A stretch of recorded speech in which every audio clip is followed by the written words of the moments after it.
This series of bonus podcast episodes were taken from my 9-hour live stream on the 15th of April 2020. I interviewed 16 speakers back to back whilst on lockdown from the coronavirus pandemic, and I thought I would edit them just for you. Hope you enjoy and stay safe, my friends. Hi. Hi. Are you a little bit tired? I'm a little bit tired. Right, let me see. No, I'll keep pressing all these buttons. Hey, well, that's cool. Yeah. I see you've got a new headset. Yeah, I had a little bit of a meltdown because I tested this out with the team this morning, the new headset out this morning, and it worked perfectly. And just before I moved the laptop up to the office here, and I was like, right, I'm gonna test it one last time just to be sure. And I teamed Pete with it, and it just wasn't working. And I was like shouting through Teams to him. I was like, fix it.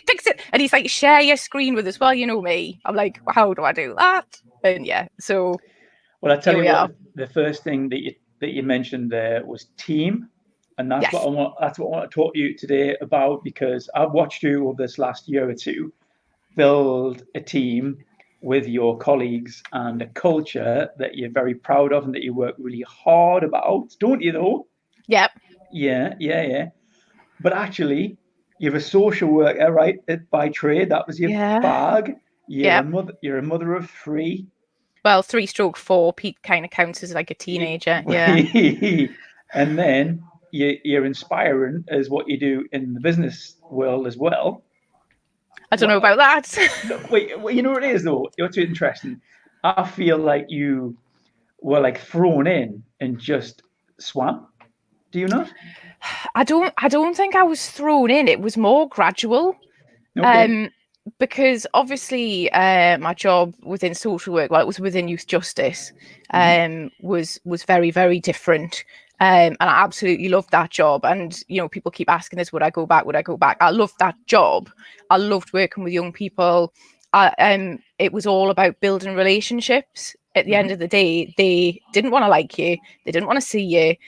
Their family were usually against you because they thought you were from the social and you were going to take the kids away, kind of thing. So it was all about building relationships kind of against all odds. And it kind of was, it was really weird how I ended up working at ITC. I had our second child, Ruby, and I had the option of working full-time in a really, really, really stressful job, and spending all of my wage on childcare, which just didn't really fit right. It's not a job that you work 9 till 5. Really, really horrific things happened.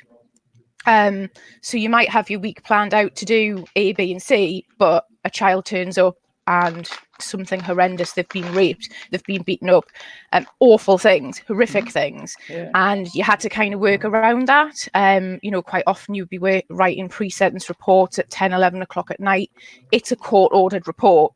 It doesn't matter that 50 horrific things happened that week. The court is expecting that report. So for me, trying to be a mum to 2 really young children and do that job was just, I wasn't going to give my best, and I need to eat. That job is life or death. It's that important. The offenders I worked with were really high risk, but also often very vulnerable. So decisions you made day to day were life or death. So I kind of came to the decision just to take a bit of time out, and Pete did the whole, come and answer the phones a couple of days. Come and answer the phones, which was quite hilarious because I had people calling, logging IT tickets. And first of all, I used to answer the phone saying, youth offending team, can I help you? Which wasn't that useful. No, it's not. But obviously people telling me techie issues, and I am rubbish with tech, which is it's a bit ironic, isn't it? But I am a bit rubbish with tech. But I used to, I logged the tickets, and it meant I could still see the kids and be a mom and whatever.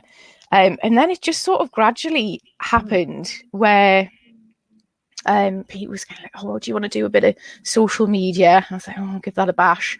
I look back at some of my first posts and I'm like, oh, dear God, do you want to try and do a bit of marketing? And I was kind of like, oh, okay. And then it was quite slow how it progressed that I don't even know really what I do at ITC. Like I do the HR stuff, I do the health and safety stuff, I do the recruitment. I generally like listen to everyone about everything. And then yesterday I was sorting some dispatch to a job, and ITC glue is what I say. But I suppose I had a visit from Jen Milne. Hi, Jen. Jen. And Gren. And it was easily a couple of years ago. And, we were talking about like some of the problems we were having. I can actually feel a child running up the stairs. Good. That would be great. Oh my goodness. Hi, get in. Who is it?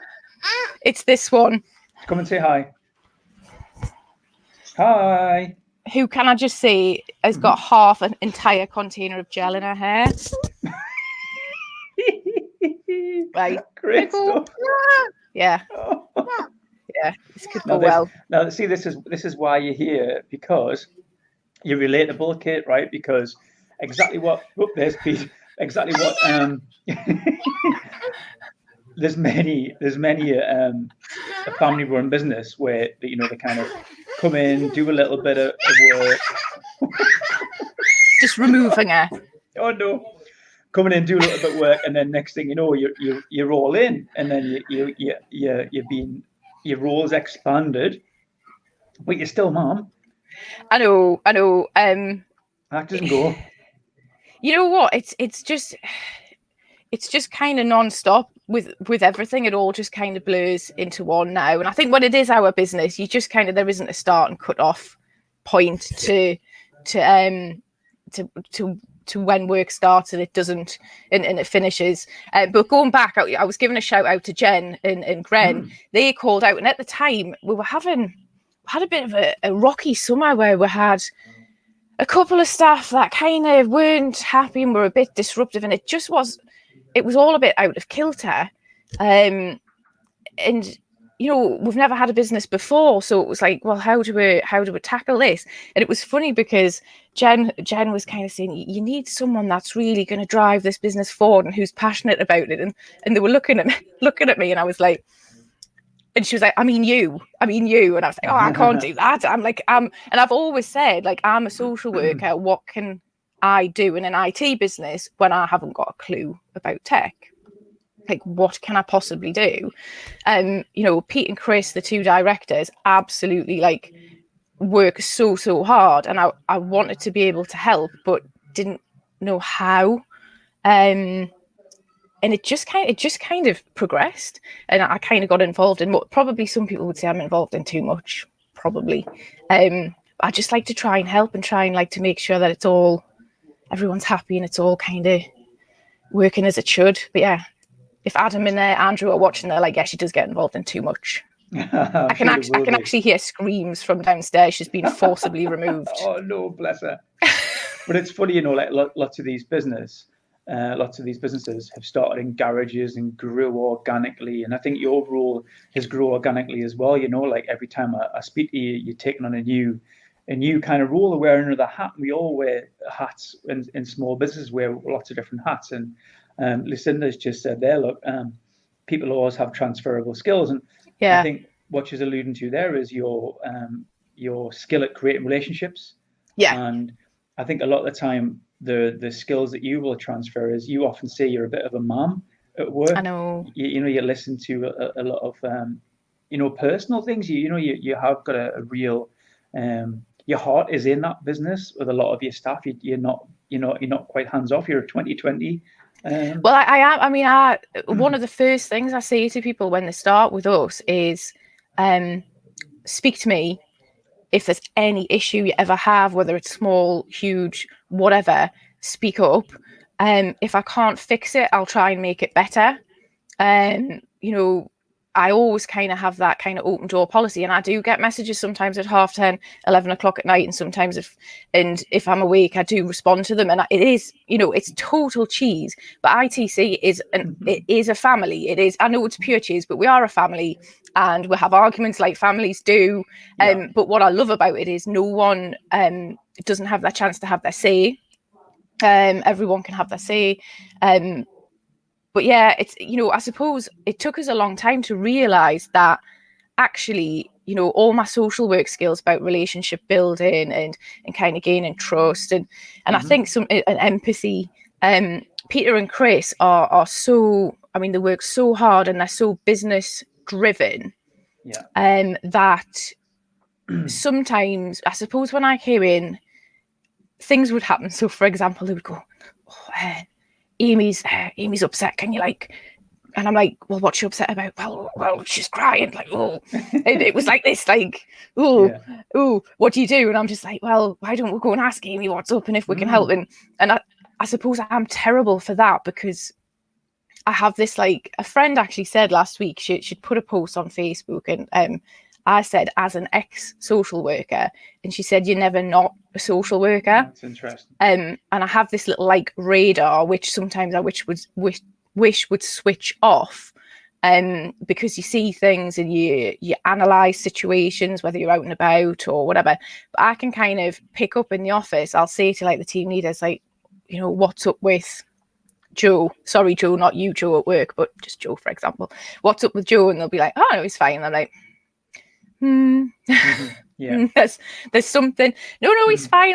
And I suppose I pick up on quite small things, and it's good in that we're all open to have quite brutally frank conversations, and people have come to me with some really huge things, not necessarily not work related, but massive things that they've felt comfortable enough to say. And I've even recently I've been involved with children's services trying to sort an issue out that a member of staff had with a relative, and so I was quite, in a weird way, quite excited to put my social work hat back on and work between two local authorities to make sure that no one slipped through the net and what have you. So it's just weird, kind of being the team social worker but in IT.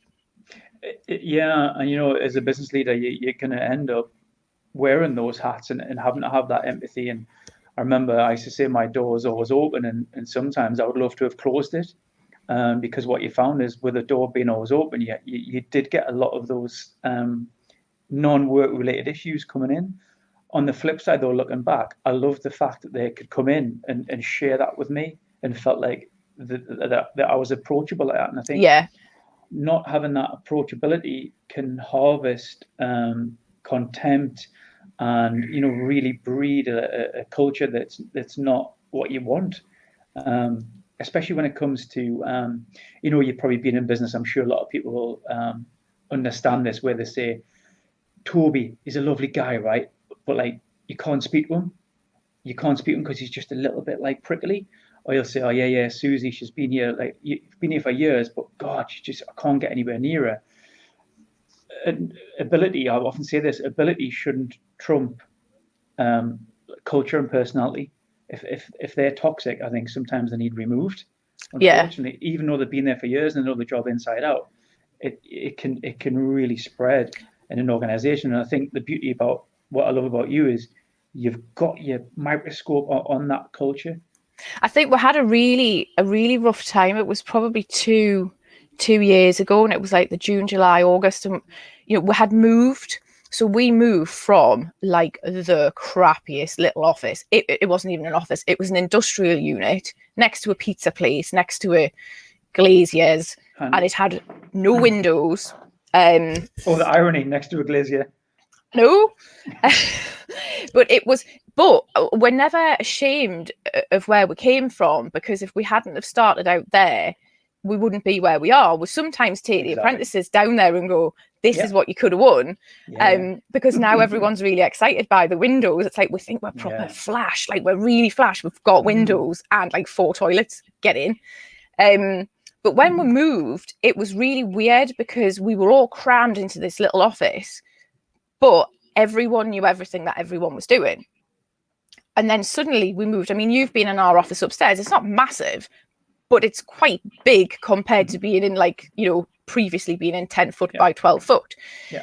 And what I didn't appreciate was the change in everything that a physical space could make. Suddenly, admin and accounts were over in one corner and might not ever speak to the engineers on the other side.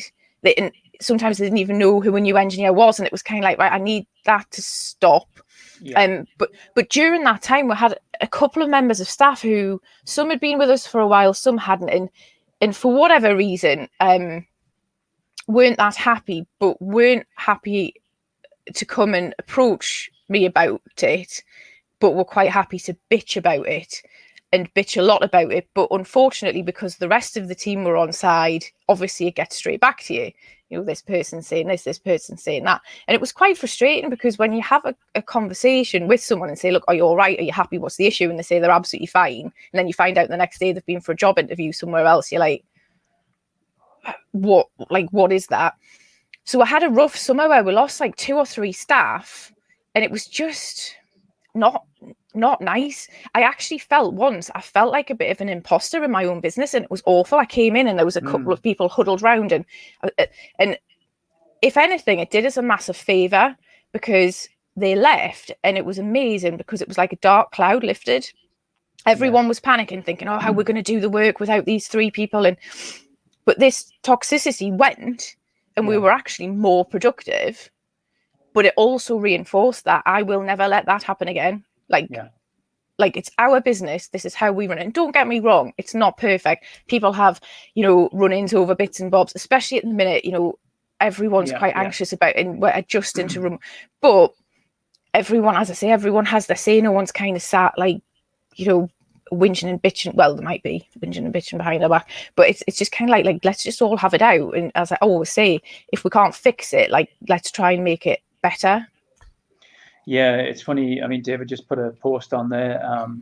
Maybe it's bad for both the individual and the team and the employer if it's not a fit. And I think what you need to do in that circumstance is let them leave with dignity, and not where it becomes a real toxic environment for them, because there's nothing worse than staring into your curry on a Sunday evening thinking, I've got to go to work on that Monday. Yeah.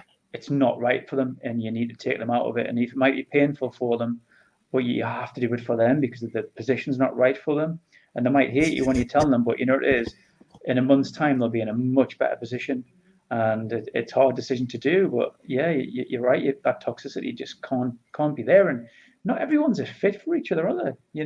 No, and I think as we're grown, I mean, there's 40 of us now, not everyone's going to think everyone else is amazing, but it's about kind of having, at least if we've got the same core values, and just if people aren't a dick, that helps. Just don't be a dick.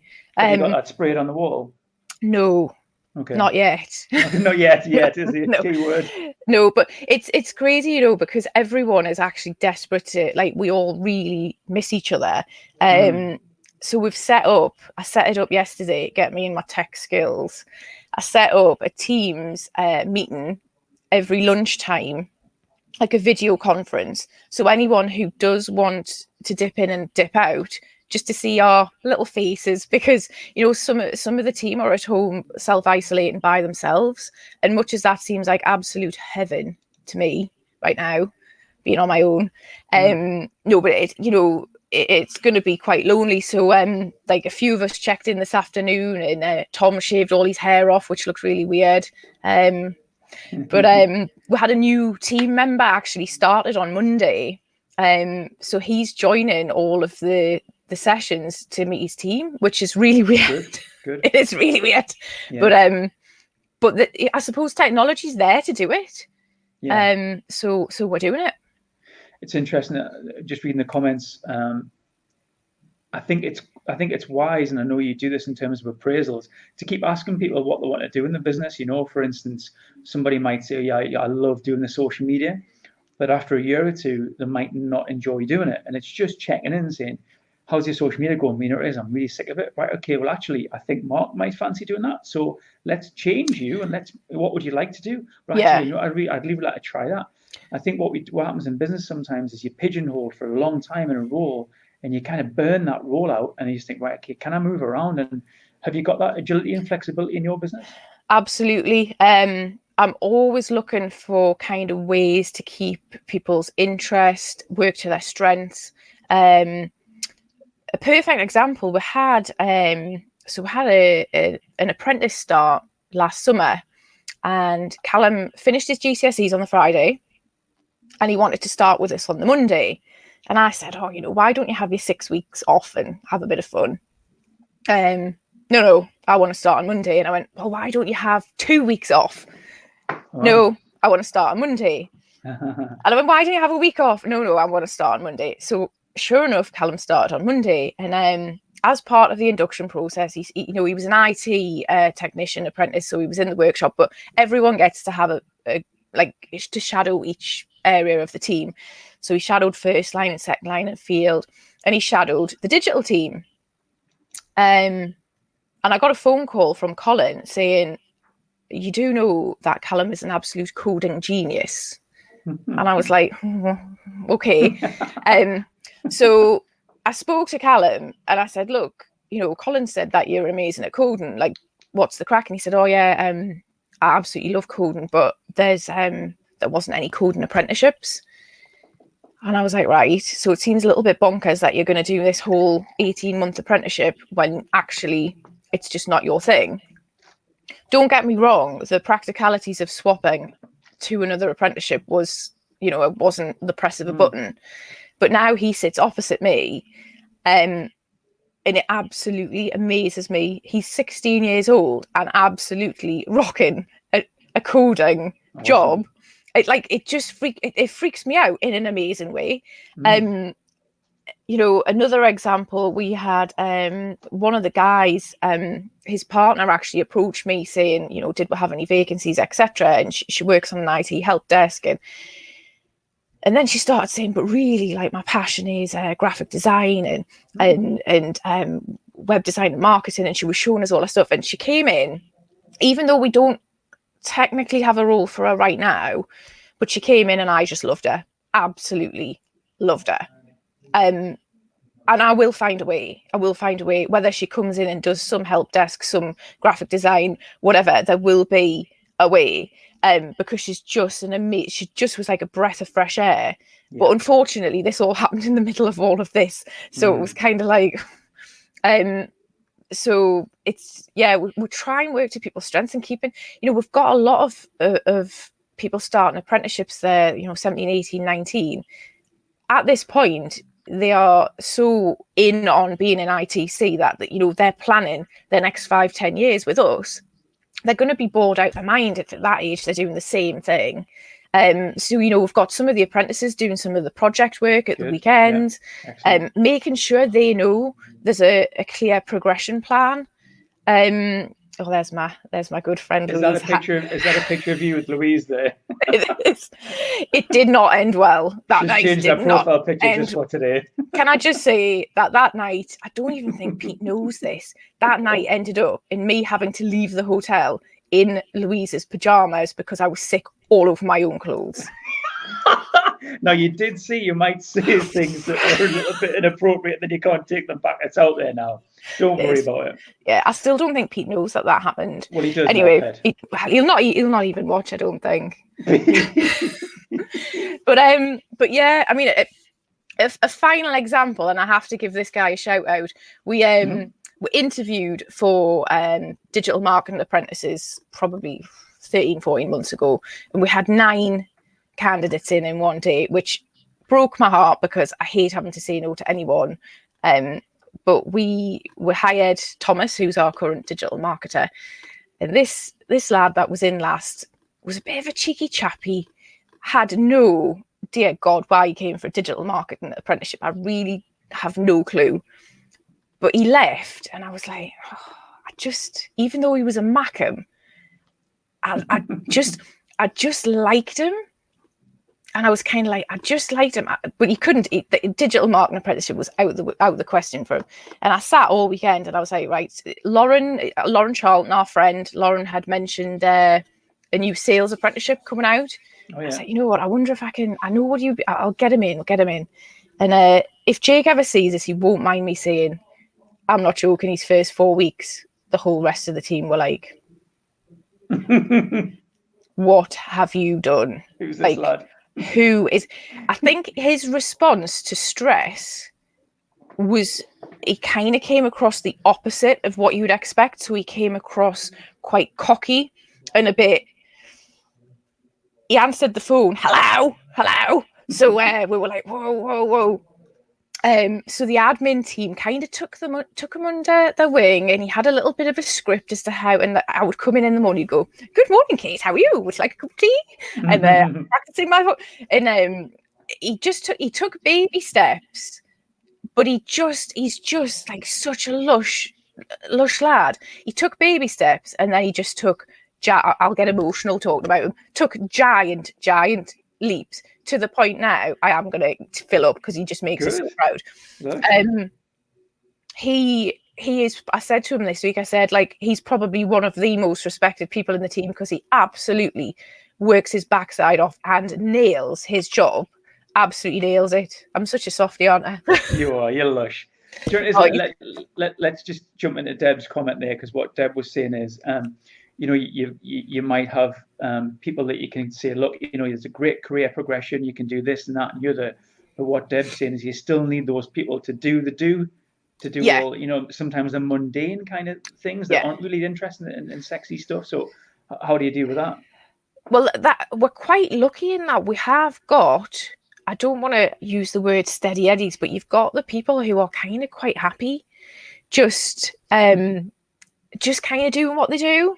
Mm-hmm. And then you can kind of see the guy, the people that maybe want to do something different. I'm really sorry, after my like little tears, I'm going to have to totally sniff. Sorry. I'm like a proud man, aren't I? You are indeed. But yeah, we like to give everyone the opportunity, but you have got people who are quite happy doing what they do, coming in, do what they do it, and then leaving. I think what we really struggled with recently, we had some vacancies within second line. And in a perfect world, we always like to promote internally, but the gaps kind of came up before anyone was ready to move into them. Okay. So that was frustrating, because in a perfect world, we would graduate everyone up.